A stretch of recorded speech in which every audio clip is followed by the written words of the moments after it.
Today, if I have a total body scanner and I scan all of us will have not one cancer, at least about 5 to 10 cancers growing. What is a cancer? A rogue cell. A cell which has to die on a particular day. Every cell has to die. And it gets a message from the suicide gene saying that Mr. Cell, your time is up, you die.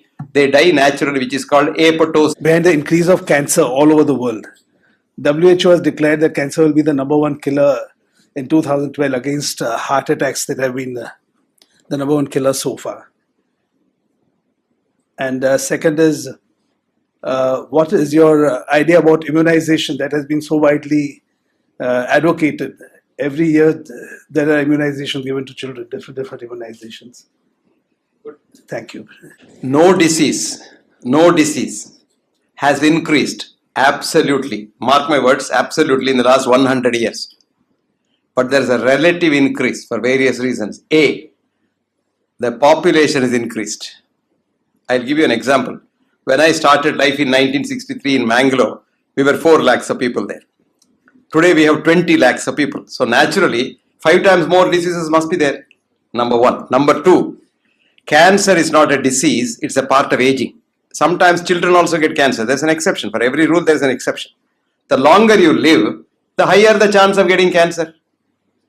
You know, the politicians take credit for saying that in 1947, India's health expectancy was 27 years. Now it is 67 years. So we have done it. What happened? It's life expectancy that they're talking about, not lifespan. There's a big difference. Life expectancy is the number of years a newborn child could expect to live, which is 67 years.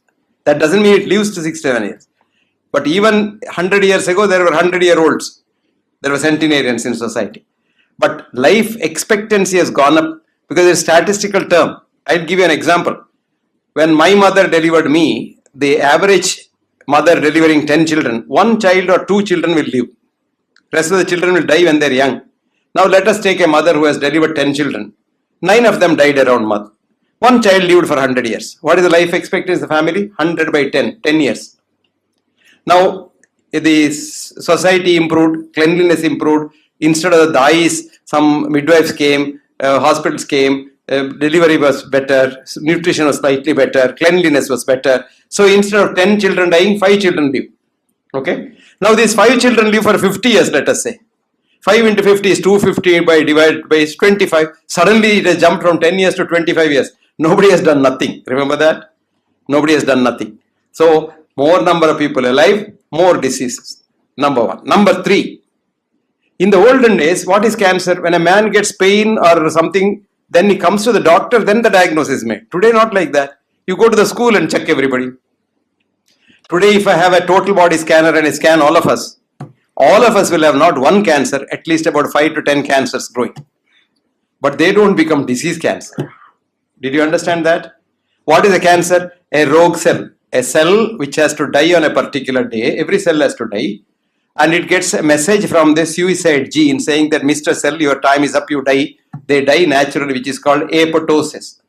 APOPTOSIS. Apoptosis is a botanical term, which is falling of a brown leaf.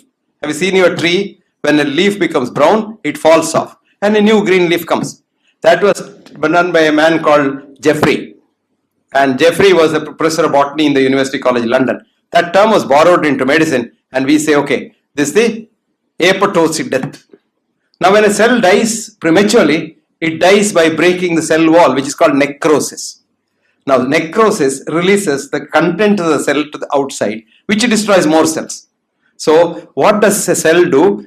Now there are, billions of cells. Now let us say the red blood cell, which has to live for 120 years. At the end of that, the cell gets a message. Now in post office, when the letter comes, it may not come to you, it may go to someone else. So when there are trillions of cells in the body, sometimes the message doesn't reach the cell on time. So the cell doesn't die. If the cell outlives one day, it becomes a rogue cell. It mutates. And every rogue cell is a cancer. You understand that? So in every one of us, there will be a few rogue cells every day. They are the beginning of a cancer. But what happens to these cells? There are 2 things happening. 1, you eat a lot, cell grows. That cancer cell grows. Number 2, you hate people, you are angry with people, it grows. But if you love everybody, the cell dies. If you eat in moderation, the cell dies. If you exercise, the cell dies. So the cancers die. And the biggest, now 80% of your risk of dying prematurely can be reduced by 1 hour walk every day if you are not a manual laborer. All our drugs to lower blood pressure, etc., that this and all can lower it by 1%. Here 80% by modification, lifestyle. There was a professor of medicine in 1733 in Vienna who was 26 years old, a brilliant fellow. His name was Charles Schmidt, who wrote the first textbook of medicine. Who wrote, for every disease there are 3 things. A, change of mode of living. B, tranquility of mind. C, drugs, rarely ever, if ever, full stop. Now 2012, you can rewrite that. There are, for every disease, change of mode of living, tranquility of mind, which we don't have today, and drugs rarely, if ever. It can be homeopathy, sympathy, anypathy. There's no problem. Okay? Did you understand that? So now you know why cancer is apparently more, but not really more. Same thing with heart attack. A study was done for 5 years in Europe, and the man found out, his name is Stephen, and this is an article in the Lancet, 1987 March issue. Stephen Stehbans.